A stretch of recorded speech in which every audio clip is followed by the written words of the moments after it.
नमस्कार दोस्तों।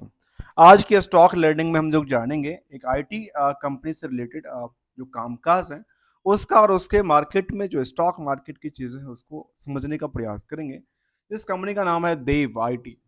अब ये इस कंपनी को मैं क्यों चर्चा करूँगा, क्योंकि चर्चा इस बात को लेकर के जब भी कंपनी को कुछ ऑर्डर मिलता रहता है, ऑर्डर के लेकर के लेटेस्ट अपडेट भी आता रहता है, टाइम टू टाइम रहता रहता है। लेकिन इसमें ऐसा क्या देखने को मिला, जो स्टॉक ने एक टाइम फ्रेम में जंप नहीं किया।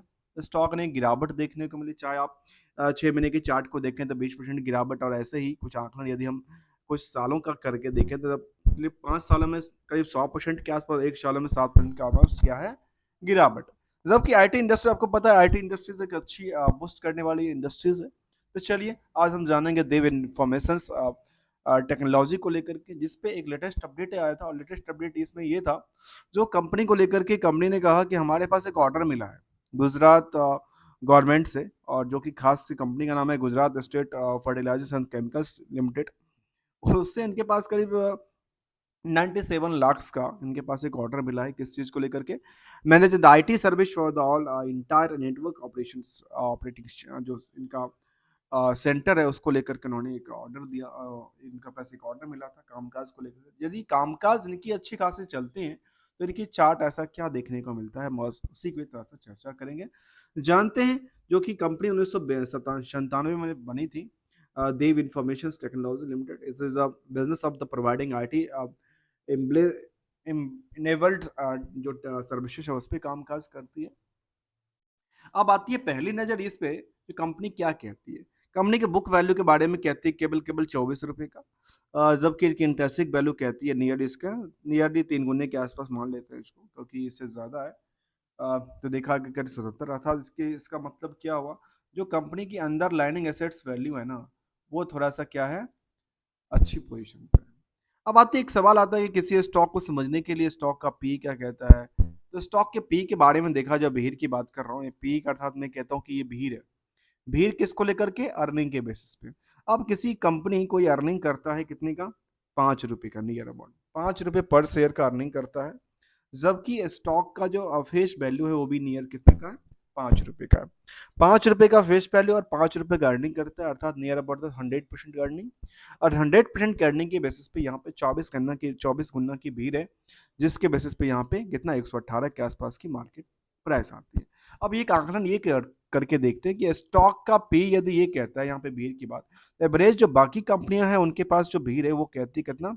40 के आसपास, और ये कहती है 24 के आसपास। इसका मतलब ये हुआ, जो नियरली दोगुना तो नहीं, 80% के आसपास तो जंप होना चाहिए। और यदि ये 80% के आसपास की जंप होती है इस प्राइस से लेकर के, तो मैं इसको मानता हूँ 25, और 25 का आप 8 गुना करके देखिए तो कितना होता है, नियरली इतना जंप तो होना चाहिए। तो यदि इसके हिसाब से ये जंप करता है 8 गुना के हिसाब से, 80% के हिसाब, सॉरी 80% के हिसाब से यदि जंप करती है, तो मार्केट इसके 80% के जंप करेगी। तो नियरली कितना कितना पे जाएगा? यदि 80% यहाँ पे जंप होता है तो नियरली मार्केट पहुंच जाएगा कितना? नियर अबाउट 200 के आसपास। वैसे वैसे एक एक राउंड ऑफ वैल्यू के बात हूँ तो नियर अबाउट 200 के आसपास जाएगा। तो इसका मतलब ये कहता है कि यदि बाकी कंपनियां जो है 39 की भीड़ है, तो और यहाँ पे 24 की भीड़ है, तो अर्थात ये 200 की आठ के टारगेट हो सकता है। अब यदि ये कहता है कि ये हो सकता है, तो क्या ये जो प्राइस है 118, क्या ये सस्टेबल प्राइस है, या क्या ये जो कि डीप निकल के डीप में जा रही प्राइस है? आकलन करते हैं दूसरे स्टेप से, जिसका नाम है डेट टुकड़े रेशियो, जिसके बारे में कंपनी कहती है कि हमारे पास 0.26% का है, जबकि करंट रेशियो के बारे में कहती है कि 2.10 का है। अब यहाँ पे मैं एक आकलन जरूर करता हूँ, क्योंकि जिसका नाम है खास के जो ये जो पार्ट है ना, ईपीएस, ये ईपीएस किसका पार्ट है? पीएल का पार्ट है। अब पीएल जो क्या है, वो क्या है? एक दिखावा है। इस दिखावा के पीछे की कहानी कहाँ छुपी होती है? वो बैलेंस शीट में होती है, जहाँ पे करंट रेशियो भी एक अच्छी फिगर शॉट आपको समझ में देती है। तो चलिए हम इसका भी आकलन करेंगे, और इस चीज़ को लेके क्या क्या जो डेट्स है वो काफ़ी कम होता नजर आते हैं, या फिर इंक्रीज करती नजर आती है, जिसकी वजह से ईपीएस को इम्पैक्ट करती नजर आती है। यहाँ पे क्यों ध्यान देने वाली बात है, क्योंकि यहाँ पे जो सेल्स के हिसाब से उन्होंने प्रॉफिट बुक किया है, इसका रेशियो के हिसाब से देखा जाए तो यहाँ पे निकल के आती है डेट्स को लेकर के, क्या डेट्स कितना परसेंटेज है, डेट्स सेल्स के बेसिस पे कितना परसेंट है, डेट्स प्रॉफिट के बेसिस पे कितना परसेंटेज आकलन करती है। तो ये आकलन दिखाती है। जहां पे कंपनी में नंबर ऑफ शेयर की बात करें तो केवल कितना कहती है, 2.25 करोड़ के आसपास कहती है। फिलहाल प्राइस टू बुक वैल्यू कितना है, 5 गुना के आसपास ही कामकाज करती है। अब आती है एक आरओसी के बारे में। तो आरओसी कहती है 22% का, आरओडी कहती है 29% का, जबकि डिविडेंड का ट्रैक रिकॉर्ड भी 0.21% का रहा है। अब आते हैं प्रोमोटर्स होल्डिंग जो 70% के आसपास का, वो स्टेबल है क्या नहीं है, ये क्या है, एक रिकंसिलेशन का मेटर बनती है। चलिए हम जानेंगे स्टेप बाय स्टेप। अभी तक उम्मीद करते हैं अभी तक चैनल को आपने सब्सक्राइब, वीडियो को लाइक किया होगा, नहीं किया है तो कर लीजिएगा, क्योंकि हम कंप्लीट स्टडी की बात करते हैं विदाउट किसी रिकमेंडेशन और एडवाइजरी को लेकर के, जहाँ पे कंपनी क्लाउड सर्विसेज और डिजिटल ट्रांसफॉर्मेशन की सर्विस प्रोवाइड करती है, इंटरप्राइजेस एप्लीकेशंस का कामकाज करती है, manage in the IT service applications developments का कामकाज करती नजर आती है कंपनी, जहाँ पे टेक्नोलॉजी ऑप्टिमाइजेशन और कंप्लायंस की बात कर रही है। चलिए अगले कदम पर जानने के प्रयास करेंगे स्टॉक को लेकर के, जब इसकी फाइनेंशियल के बारे में क्या कहती है। तो यहाँ पे पीयर्स में देखते हैं, तो पीयर्स में के पास आती है ओकरल्स फाइनेंशियल्स हैं, पीवी फिनटेक्स हैं, केपी टेक्नोलॉजी हैं। इस सबसे कंपेयर करना लगता है कि ठीक है नहीं है, क्योंकि ये तो एक मामला है, क्योंकि किस चीज़ को लेकर के, यदि ये सेम सेक्टर की कंपनियां तो उससे कंपेयर करना बेटर सब साबित हो सकता है, जहां पे देखा जा सकता है कि ये कंपनी कहती है नियरली, जो इनका पास ओवरऑल यदि इस टोटल कंपनी की लिस्ट बनाई गई तो वो कहती है कि हमारे पास जो है ना 39 के आसपास के निकल के पी निकल के आती है, और कितना के 0.09 के आसपास निकल के आती है, जो कि डेट्स कहती है। तो इसके हिसाब से देखें तो ये कहती है, इसमें क्या कहती है, ये उन्होंने ओवर बर्डन ले लिया। इसके हिसाब से देखा है तो कहती है यहाँ पे तो जंप होना चाहिए, तो जंप होना चाहिए, तो क्या इसके वजह से तो जंप का स्तर कम तो नहीं हो गया, ये हम क्या करने वाले हैं, वेरीफाई करने वाले हैं। चलिए जानते हैं अगले कदम पे, जहाँ पे फाइनेंशियल में बात करें जून तक का डेटा को लेकर के। जून तक के डेटा में क्या निकल के आती है, तो कंपनी के बारे में जून तक के डेटा में निकल के ये आती है, जो कंपनी लगातार जो है ग्रो लेवल पे नहीं है।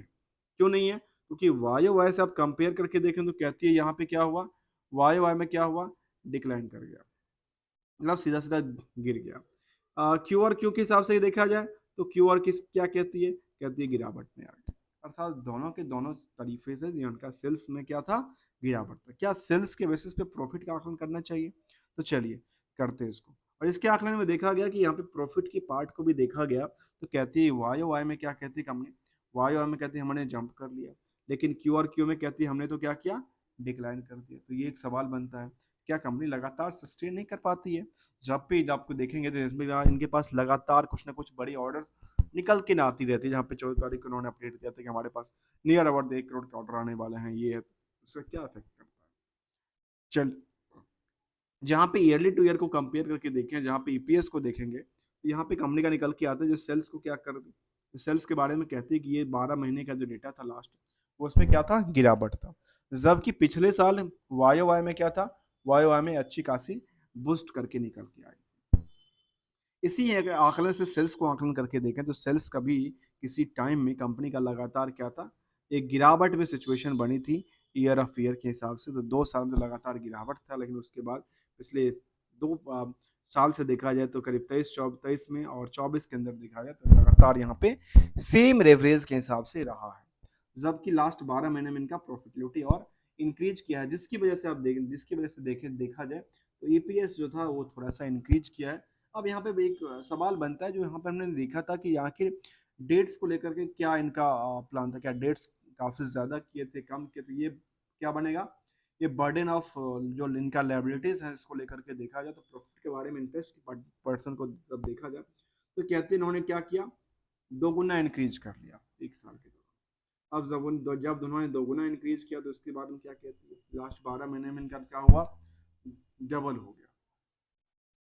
अब आते हैं बैलेंस शीट की फिगर्स आउट को लेकर के, जहाँ बैलेंस शीट के बारे में कंपनी कहती है क्या, जो क्या उन्होंने बोरिंग्स इंक्रीज किया, कहती है हाँ बोरिंग्स ने क्या किया, लगातार उन्होंने 2 गुना से की रफ्तार से उन्होंने बोरिंग्स को क्या किया, इंक्लूड कर लिया, अर्थात बोरिंग्स उन्होंने इंक्रीज किया। जब बोरिंग्स इंक्रीज किया उनका पैसा यूटिलाइजेशन कहाँ हुआ, एक सवाल बनता है ना, यूटिलाइजेशन 7 करोड़ का यूटिलाइजेशन कहाँ होता है, तो उन्होंने कहा कि हमारे पास यूटिलाइजेशन में देखा गया कि फिक्स असेट्स उन्होंने यूटिलाइजेशन देखने को मिला, जहाँ पे कितना करोड़ का, नियरली 7-8 करोड़ के आसपास का देखने को मिला है।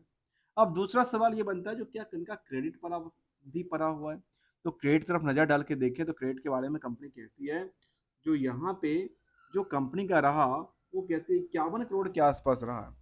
अब यहाँ पे एक उधार की बात मैं करता हूँ, क्योंकि यहाँ पे एक पता नहीं रिस्क फैक्टर होता है। किस चीज को लेकर के? रिस्क फैक्टर होता है। क्यों? देने और ना देने को लेकर। तो ये देखा गया कि इसको कंपेयर कहाँ से करने वाले हैं? इसको कंपेयर करना चाहिए सेल्स के रेशियो के हिसाब से और प्रॉफिट के हिसाब से। जितना उन्होंने प्रॉफिट बुक किया है, क्या उससे ज़्यादा है या कम है? एक सवाल बनता है। चलिए आते हैं जहाँ पे 51 करोड़ के आसपास से कहती है डेटर्स को लेकर के, तो पूरे साल में कितना था? 164 करोड़ का। अर्थात ये कह सकते हैं कि 30% के नियरली का क्या था? डेटर पड़ा हुआ था। अब 30% यदि डेटर पड़ा हुआ था तो सवाल बनता है कि अब उनका प्रॉफिट मार्जिन क्या कहते हैं? तो प्रॉफिट के मार्जिन के बारे में कहते हैं 164 करोड़ में कंपनी का प्रॉफिट मार्जिन कितना था? नियरली 9 करोड़ का। अर्थात कितना बनता है? 8% के आसपास का। अब देखिए 8% के आसपास की क्या बनती है? इनका नेट प्रॉफिट मार्जिन बनती है। नेट प्रॉफिट मार्जिन बनती है। अब इस नेट प्रॉफिट मार्जिन के 51 करोड़ के हिसाब से यदि ये परसेंटेज को हटा दिया जाए तो फिर क्या बनती नजर आती है? 8% के हिसाब से डिक्लाइन कर दिया, जबकि यहाँ से देखा जा सकता है कि ये 9 के कई गुना, करीब करीब 6 गुना के आसपास का क्या बनती है? इसका जितना प्रॉफिट उन्होंने बुक किया उसका 6 गुना क्या है? मार्केट में इनके कैश, इनके क्रेडिट ही पड़ा हुआ है, जो कि इनका एक रिस्क फैक्टर बनाती नजर आती है। अब रिस्क फैक्टर में एक सवाल ये होता है कि आखिर ये पैसा कितने दिन में इनके पास मिलता है? उनके बारे में कहती है कंपनी जो हमारे पास कभी कितने दिन में पैसा मिलता है। जो पहले तो 103 दिन था, लेकिन बाद में कंपनी ने 114 दिन का अपडेट किया। अर्थात ये क्या हुआ? 4 महीने का टाइम फ्रेम हुआ। अब 4 महीने में इनके पास पैसा आता है तो ये क्या होती है? एक इनका एक रिस्क फैक्टर तो बनती नजर आती है। चलिए अगले कदम पे देखा जाए इसको लेकर के, किसको लेकर के? शेयर होल्डिंग पैटर्न और बाकी सारे इफेक्ट को लेकर के चलेंगे। जानते हैं अगले अगले एस्पेक्ट को लेकर के क्या कहती है कंपनी को लेकर के, और समझने का सेंटिमेंटल के बारे में देखने का समझने का प्रयास करते हैं। तो यहाँ पे निकल के आए जो इन्वेस्टर्स आउटकम मीटिंग आई थी 14 तारीख को, उसमें क्या निकल के आए थे इसके बारे में हम देखेंगे लेटेस्ट। और कुछ सेंटिमेंटल में देखेंगे क्या हमें कॉर्पोरेट एक्शन में कंपनी ने क्या कुछ डिविडेंड का पार्ट दिया था, नहीं दिया था, कभी कुछ ऐसा हिस्टोरिकल डेटा हो ना डेटा हो। यहाँ पे ऑर्डर की बात उन्होंने 14 तारीख को किया था। 14 तारीख को उन्होंने कहा कि हमारे पास आउटकम और बोर्ड मीटिंग भी आई थी। कॉर्पोरेट एक्शन में कंपनी ने कुछ ऐसा अपडेट दिया नहीं अभी तक, क्योंकि 23 के बाद कंपनी ने कुछ डिक्लाइन ही लगातार करती नजर आई है।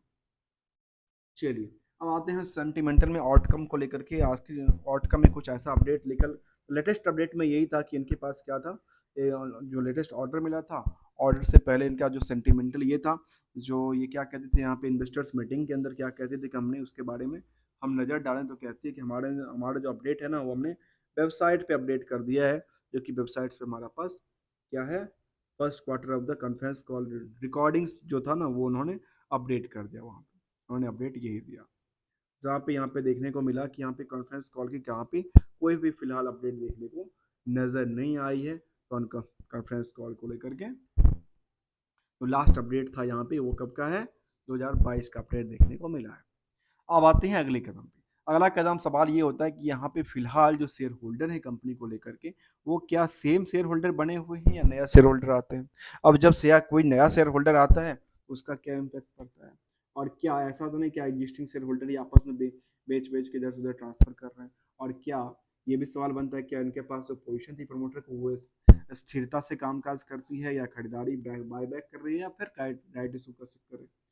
चलिए आते हैं शेयर होल्डिंग पैटर्न को लेकर के, जहाँ पे हमने ने कहा कि हमारे पास जो प्रमोटिंग होल्डिंग है वो क्या है, हमने लगातार बीच बीच में बिकवाली किया था, दोबारा हमारे पास क्या हुआ, ज़्यादा होगा, नियरली 70% के आसपास की। और 30% के आसपास की तादाद है ना वो क्या है, एक रिटेलर की है, इन्वेस्टर की है, पब्लिक इन्वेस्टर की है। जहाँ पे जो कि स्टॉक में क्या था, जो कि करीब 8400 के आसपास की पोजिशन थी किसको लेकर के, शेयर होल्डिंग को लेकर के। वहाँ पे करीब करीब 10,000 के आसपास मैं कह सकता हूँ कि 10,000 के आसपास के क्या है, शेयर होल्डर की तादाद बनी हुई है। कुछ लेटेस्ट इसमें ट्रेड भी हुआ था, ट्रेड के बारे में कुछ बल्क ट्रेड के बारे में 15 जुलाई को अपडेट आया था। उसके बाद फिलहाल कोई ऐसा अपडेट देखने को नजर नहीं है जहाँ पे सेल और बाई के लेकर वो लेकर के बड़ी सी दो लेटेस्ट अपडेट निकल के आई थी इसको लेकर के। आते हैं जहाँ पे प्रमोटर्स में देखा गया, प्रमोटर्स में अमित शाह हैं जिनके पास प्रमोटिंग होल्डिंग करीब 15% के आसपास है। ऐसे ही यदि एफ आई की बात करें तो कोई भी नहीं है, डी आई की बात करें तो कोई नहीं है। जो पब्लिक की बात करें तो पब्लिक में ऐसा कोई भी बिग बोर्ड्स के नाम निकल के नहीं आती जहाँ पे इनका कुछ पोजिशन हो।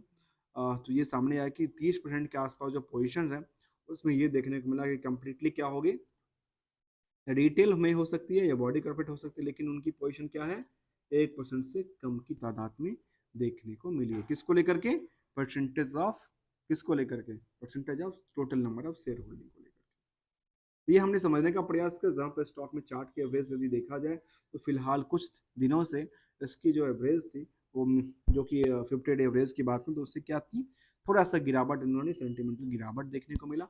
और इस चार्ट के हिसाब से यदि आंकलन करके देखें तो इनमें रेजिस्टेंस और सपोर्ट को आंकलन किया जा सकता है। यदि इस प्राइस के आसपास उन्होंने बार बार आके अटकी है ना, अब यहाँ पे जो अटकी प्राइस है यदि यहाँ से ज़्यादा यहाँ पे गया हो सकती है, यदि गिरावट का संकेत देता है तो फिर क्या हो सकता है, मार्केट में क्या होगा, बिकवाली का प्रेशर बन सकता है। अदरवाइज यदि यहाँ पे सपोर्ट लेवल ले लिया उन्होंने स्टॉक ने, यहाँ पे सपोर्ट लेवल यदि बार बार लेता है और बार बार उन्होंने सपोर्टिंग लेवल ले लिया, और जैसा कि लगता है कि सपोर्टिंग लेवल फिलहाल नहीं लेता नजर आता है, और इन केस नेक्स्ट प्रेजेंटेशन में इस ऑर्डर के बेसिस की बात करूँ, क्योंकि करीब करीब जो 1 करोड़ का ऑर्डर निकल के आया था, 1 CR के ऑर्डर के आसपास की जो वैल्यूशन थी उस पर यदि मार्केट जंप करती है तो मार्केट थोड़ा सा सस्टेन इसके लिए कर सकती है। लेकिन उसको यदि 6 महीने के चार्ट को देखें या फिर पिछले 1 महीने के चार्ट को देखें तो 1 महीने के चार्ट में कोई ऐसा बड़ी सी गैप देखने को नजर नहीं है। लगातार इस स्टॉक में क्या थी, गिरावट देखने को मिला, जबकि बाकी सारे इफेक्ट क्या करती थी, बाकी सारे इफेक्ट को देखें तो प्रॉफिट के बारे में कहती है, जो जून के प्रॉफिट पिछले क्वार्टर से थोड़ा सा गिरावट में था, लेकिन वाई में कंपनी ने अच्छा खासा ग्रोथ देखने को मिली थी। तो हमने आज समझने का प्रयास किया स्टॉक को लेकर के, देव इंफॉर्मेशन टेक्नोलॉजी को लेकर के, जो कि आईटी की कंपनियां थी। और आईटी कंपनी के बाद यहाँ पे देखा गया कि कंपनी में रिवेन्यू के मॉडल में वाई में क्या था, गिरावट देखने को मिला, और जो कि एक्सपेंसेस था वो लगातार बढ़ गई। और इनकम सोर्स में क्या हुआ, जो नेट इनकम सोर्स था 94% के आसपास की जंप हुई, और जो नेट प्रॉफिट मार्जिन थी वो भी क्या हुआ, 232% की जंप देखने को मिली है। अगले पड़ाव में देखा गया इसको लेकर के, जहाँ पे हम बैलेंस शीट को लेकर फिगर आउट कर रहे थे, जहाँ पे उन्होंने कहा केवल हमारे पास कैश में क्या हुआ, 17% के आसपास की जंप देखने को मिली है। तो हमने जानने का प्रयास किया स्टॉक को लेकर के, देव इंफॉर्मेशन टेक्नोलॉजी लिमिटेड को लेकर के, विदाउट कोई रिकमेंडेशन और एडवाइजरी को लेकर के। Thank you so much for joining दोस्तों।